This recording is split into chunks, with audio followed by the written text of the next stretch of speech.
Oui, merci, Monsieur le Président. Monsieur le Secrétaire d'État, chers collègues, vous nous avez longuement développé votre SNU et votre désengagement de la chose publique au profit du mécénat privé. J'aimerais revenir avec vous sur deux textes majeurs portés par Jean-Michel Blanquer, votre ministre de tutelle, à savoir le projet de loi sur une école de la confiance ainsi que la réforme du lycée et du bac. C'est d'actualité et vous êtes concernés.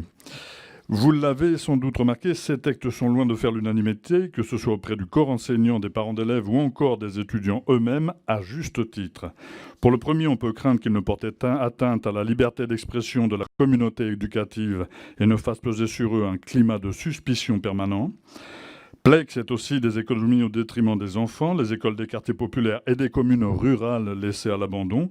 Je tiens d'ailleurs ici à saluer les parents d'élèves de l'école primaire de Saint-Giron à Saint-Alary, dans ma circonscription, qui se sont mobilisés depuis des semaines pour maintenir ouverte une classe de CP, vouée à disparaître à la rentrée prochaine. Ce sera la 3e fermeture en 3 ans pour cette ville sinistrée de 6 000 habitants.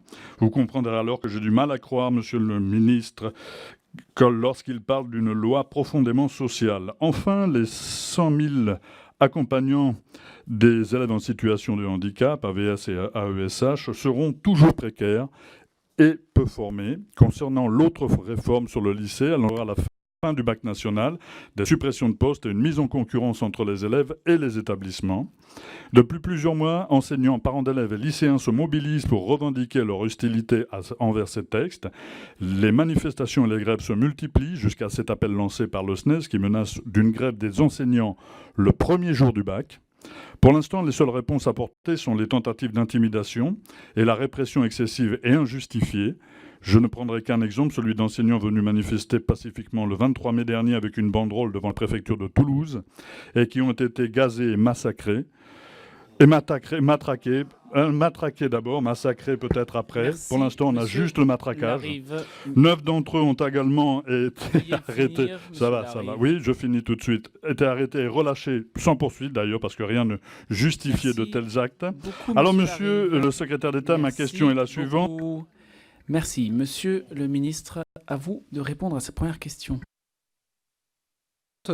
Puisque M. Larive m'a reproché d'acter le désengagement du public au profit du mécénat privé.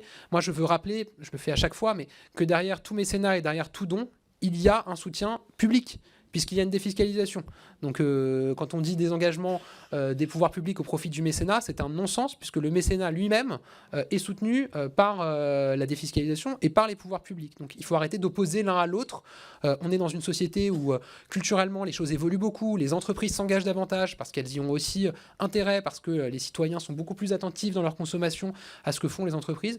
Et plutôt que d'essayer de contrer ce modèle-là, moi je pense qu'il faut l'accompagner et faire en sorte qu'il se développe davantage au profit de nos associations.